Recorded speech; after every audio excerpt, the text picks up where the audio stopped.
All right, I did the valve job. 91.5% throat, 91.4% throat. This is the higher flowing port, the right one on the big block. You have the shorter runner, the longer runner. This one always flows better than that one. 4250 bore fixture, head gasket on, spark plug in the back. This is plugged over here, double spring on the exhaust. I'm not gonna do the whole thing, but the cylinder head is pretty good. It likes the larger back cut.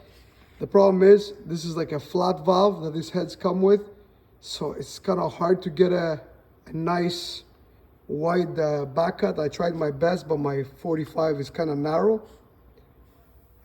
Ideally, it was to have a different valve. It would have picked up even more, but the numbers are pretty damn good. 80, 156, 222, 275 are 4, and a 4250 bore. And I have the head gasket just a little bit over to kind of help like simulate like a 4310 bore, because I don't have it. Soon I will have. I'm making a sleeve for this. Besides the point.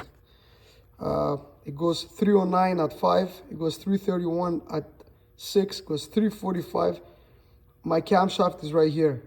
I'm super happy with these numbers. It's very good. Don't forget the dyno numbers. I'm going to the dyno with this engine. 496 cubic inch, solid roller, kind of small cam in the low 250s, low intake duration, low 2.6s on the exhaust.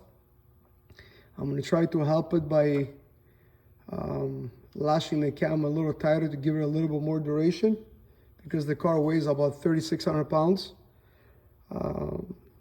And it picked up everywhere. This is really good numbers for this cylinder head. And right now I'm like bottomed out the valve. It does not drop flow. It does not drop flow. It keeps on gaining all the way up. And this is the goodies where Super Victor manifold, pack springs. This is the other cylinder head right here. I'm proud of myself. I did a nice job. I don't know if you can see the valve job. Ideally, because if I had a 225 valve, I would have got rid of this flat spot on the seat and it would have just blended into the chamber. But pretty happy. And I milled the heads 15 thou. Did that help? But I still have a top cut. I made sure. And I took my file and I blended the top. So it's going to be a nice piece. So look how narrow my entry is. It's very narrow. So basically, to give you an idea, how can I do this without trying to find the vernier now, because it's the end of the day. I'm kind of tired. Anyways, it's very narrow. I would say a little bit over half an inch. And I didn't take all the time in the world. Here's a little sharp edge over here. Anyways, check this out.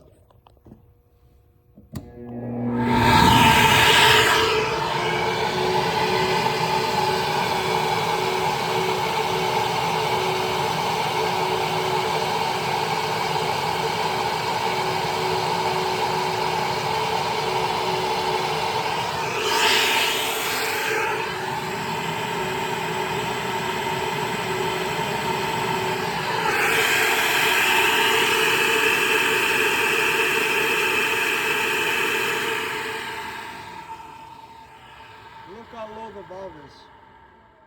All the way down with a 45-degree valve job. It's pretty amazing.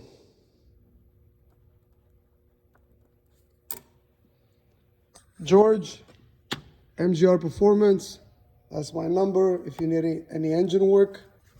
I only port cylinder heads for engines that I build myself. I do not port. Sometimes I do, it depends on the situation. If the guy understands how much work is involved, I'll do it, because I do have a 5,000 square feet shop, and the rent and everything, it just doesn't pay to sit there and grind heads for the entire week. You know what I mean? Like this job, it took me 2 days. After the valve job does that, it took me about an hour to reblend on the seats and everything. That's another reason I didn't go with a bigger valve, because I had to rework everything again. And being limited to a 310 bore, it would have gained for sure, but it's doing good. I mean, it's doing really, really good for a 219 valve. But if you really think about it, I get these numbers on an LS3 cylinder head with a 216.5 intake valve. So it's not like it's insane numbers or anything. It's just for this cylinder head, it's beyond good. George, MGR Performance, thanks for watching. Let's see the 400, 275, the 600, 331, and the 800, 355. And then it never drops. Thanks for watching. Hit a like, subscribe. I'll try to do more videos. Just crazy, all kinds of stuff going on over here. Engines everywhere. And gotta keep on the go. Thank you very much. Bye.